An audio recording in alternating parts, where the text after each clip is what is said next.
ado, give it up for Chris Kattan, everyone!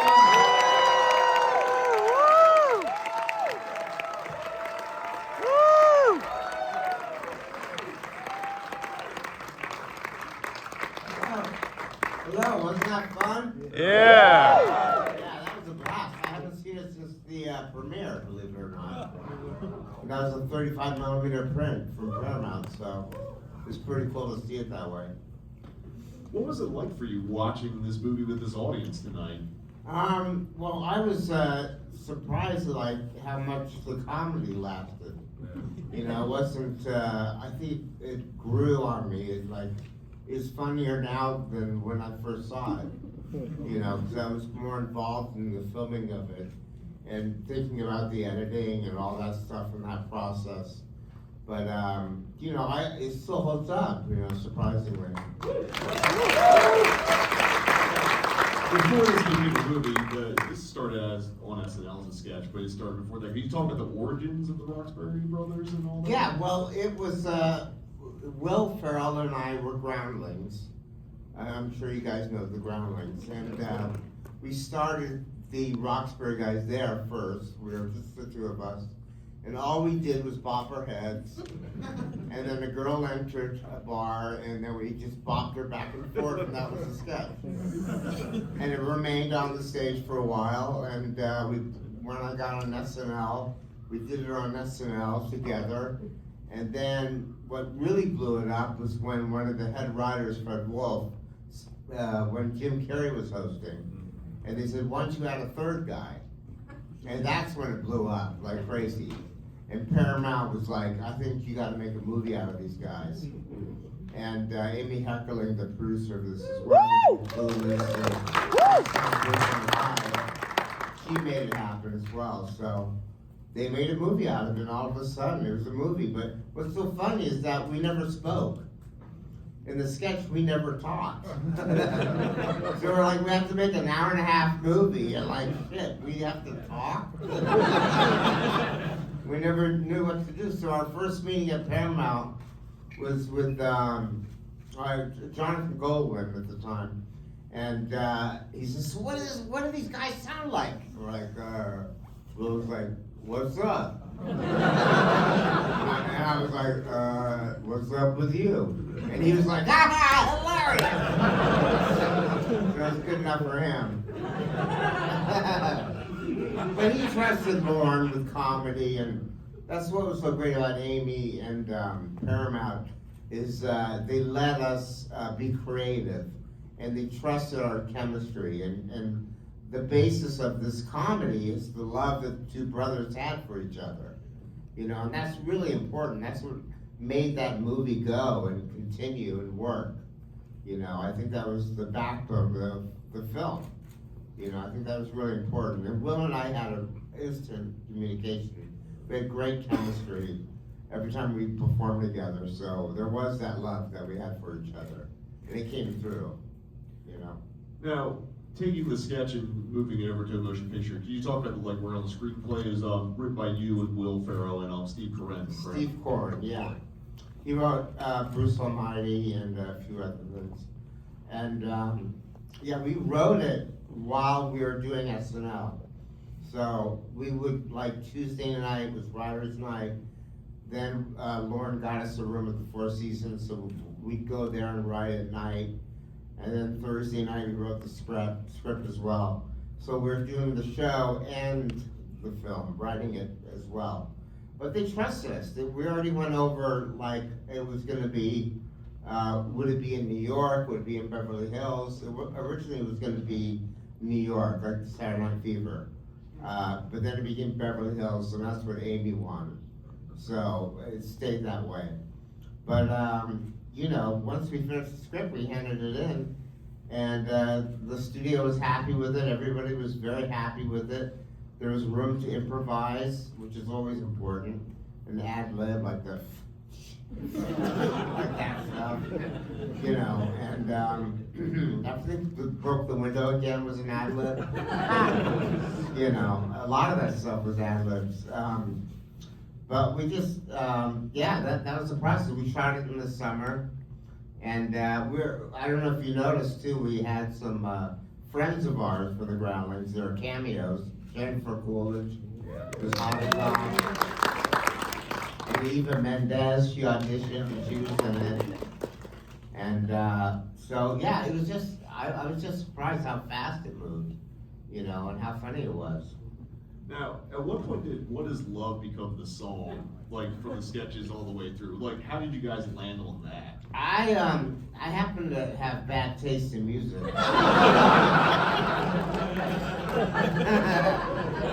So Will was like, you choose. So I like that song, What Is Love. I thought it was really catchy. And I said, at least a catchy song to go to and bop your head to. And I always remember watching Mike Myers on SNL, and he was really smart about getting people to follow his characters, whether it's with music like Austin Powers or Sprockets or Wayne's World, you know, and that's what I wanted to do on SNL. It's the way of survival. And I thought What Is Love would be really catchy for these guys, because again, they don't talk. So I thought music would be a great thing, you know, and there's so much, excuse me, popcorn, so much energy in that music that it really, the audience went crazy when we did it on SNL. Now, the movie's directed by John Fortenberry. Yeah. Can you talk about working with him? I don't know, is John in the crowd tonight? Is that a yes? Is that a yes? Oh my God, John, hi! Jesus, I haven't seen you since the shoot. Why didn't you say hi? I was right over there. You fucker. It's great to see you.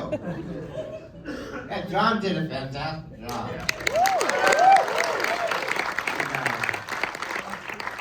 And I thought also there's some scenes in there that are really risque for a PG-13 film. Like the sex scene with Molly and Will. I mean, it's like, whoa. Got away with a lot, you know. I thought Molly was fantastic. So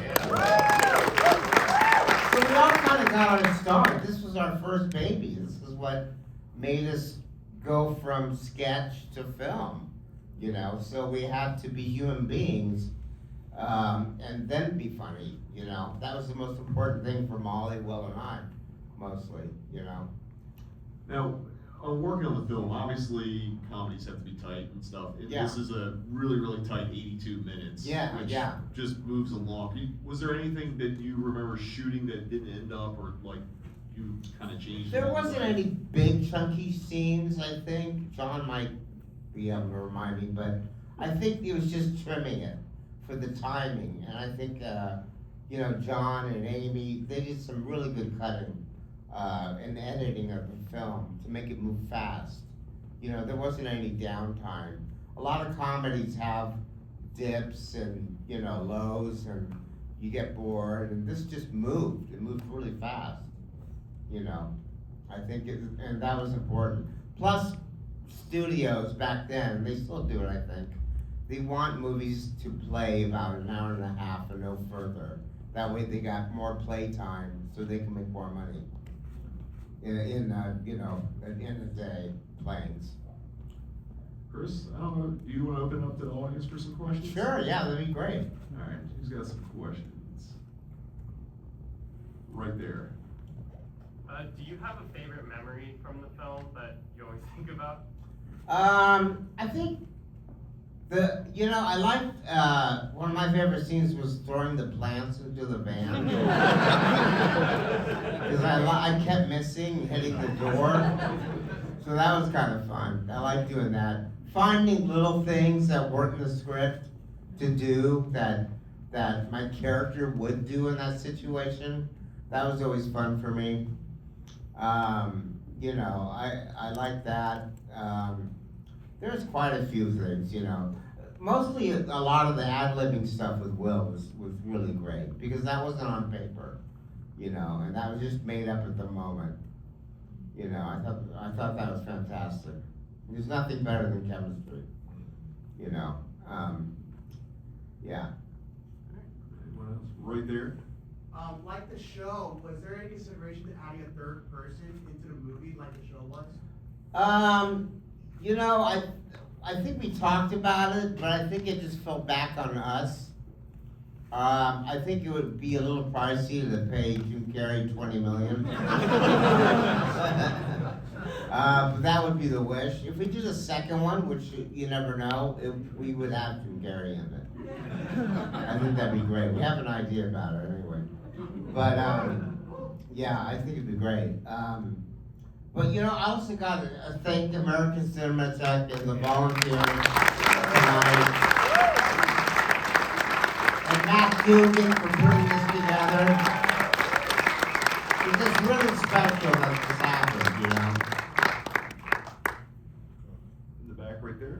Is there a backstory to the vampire idea when you guys were sitting there? Oh yeah, that was just an ad lib. He didn't know what he was talking about. There was a lot of ad libbing. Colin Quinn did some ad libbing too. Yeah, and a few times, I don't know if you could tell, but like the guard that pulled Will away for Mr. DeSidier's office was Will's brother, believe it or not, who appears in a lot of Will's films. But yeah, there was just a lot of the physical stuff, like walking up to the desk at DeSidier's office when I slipped. That was a last minute, like, what if I slip? And they didn't have any cushion or anything. I was like, fuck it, I'll just slip. You know, I took the chances, but I was very physical back then. Right there. Hi, I've worked with Mona May, the costume designer on this film. Yes. She did Clueless. Yes, she did Clueless and Romeo and Michelle's High School Romeo and Reunion. Michelle, Yes. yeah. Yes. And I spoke with her about this movie because I love the costuming, and she told me that you and Will were saying that you wanted the bikini or your Speedo smaller and smaller and smaller. That's true. That's another memory, yeah. Yeah. And so we I wanted it as thin as possible. Yeah. You know. Yeah. And then the funniest part is last minute decision. That was the last minute decision, is to come back home in the Speedo and have a serious conversation while in the Speedo. Yeah. Yeah, we wanted it thin. Yeah, I was wondering if you could talk more about how, if you played with costuming and how that like transpired in your characters and the storytelling. Well, we trusted Mona May, you know. We wanted to have, you know, suits and a necklace. And I don't know if you noticed, but people have repeated that outfit. You know, there's a picture of, what's the name of the guy who plays Spider-Man? Tom Holland. Yeah, Tom Holland and Jake Gyllenhaal. For the premiere of that, they wore the Roxbury guy. You know, and so did Woody Harrelson and True Romance. True Detective. Yeah, Matthew McConaughey. They wore the Roxbury guy's outfit, which is so weird. So it like came back as a joke. It was just a decision.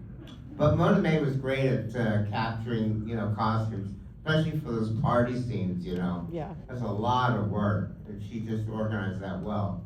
And the Roxbury, I don't know if you know, but doesn't exist. It did exist a long time ago, where Leonardo DiCaprio used to go hang out there with Tobey Maguire, and it really was difficult to get in. I never got in. So we shot the Key Club a lot. Yeah. We did that, and there's another place in downtown Los Angeles that we shot at. Was it the mine? Yeah. The Mine, yeah. It was the Mine. How would you know? They would let me in the mine. I got a question. Yes. Chaz Palminteri, I just want to hear about him and how he fit into the whole. Yeah, that was a stroke of luck. He wanted to play him. You know, it was surprising. Eugene Levy was also gonna play our dad, but we went with Dan Hedaya. Yeah. You know, he was a possibility. But yeah, and also the bouncer, who's in Green Mile, he passed away, unfortunately. Michael Clark Duncan. Michael Clark Duncan, yeah, he was in that. We had him audition. It was like, why is he auditioning? He was in fucking Green Mile. He had bees come out of his mouth.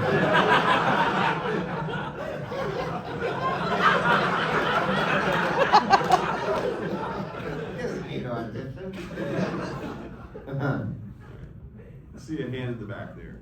So Chris, Lonnie Anderson being cast was brilliant. What was it like working with someone so iconic?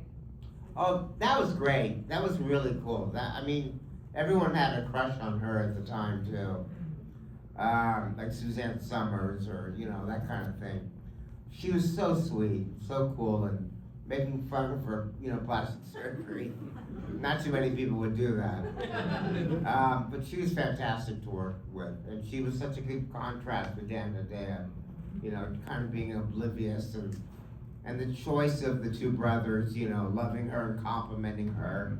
That's a really smart thing to do, There's different levels to these two brothers, that's rare in comedies, how they are with the mother, how they are with the dad, how they are with Molly, how they are with the, ladies not being able to talk, How'd you guys end up deciding Richard to be the play himself in this? Richard Grieco. Well, we knew we couldn't get Johnny Depp. But we wanted somebody like that worked with someone huge that we could make, that would poke fun at himself. And Richard Grieco was all for it. So, that's how we got Richard Grieco. Right there? What would your dream theme be for a club that you opened? Oh, I guess the inside outside part.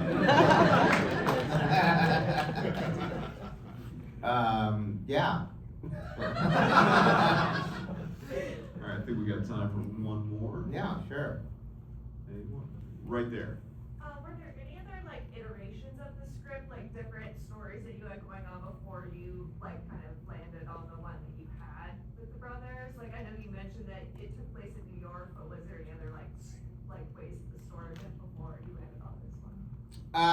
Well, we did want to take place in New York, if that's what you mean. It was going to be like a Saturday Night Fever. We lived in Brooklyn, and we crossed the bridge, and we'd go to the clubs, because there was a club life in New York at the time as well. So Lauren wanted that, and Amy wanted that as a producer, so they're both producers. Amy wanted Beverly Hills. I don't know if that's because she lived there, and she just did Clueless there in Fast Times, but she won on that decision. But we thought we wanted to do it in New York. We thought that could have been fun. But it worked out the way it worked out. And then summer in LA is a lot easier to shoot in than New York. A lot more fun. But we had a blast doing it, Just watching it, I was just like, wow, this is fun. All right, Chris, any closing thoughts before we wrap No, up? does John want to say something? The director? No, you did a great job. Thank you. Chris Kattan, everyone. And thank you so much for coming and supporting film and remembering, the classics and the comedies that used to be and nostalgia, because this is what affected what's happening now, whether you doubt it or not, it made an influence and an impact. So thank you for appreciating that.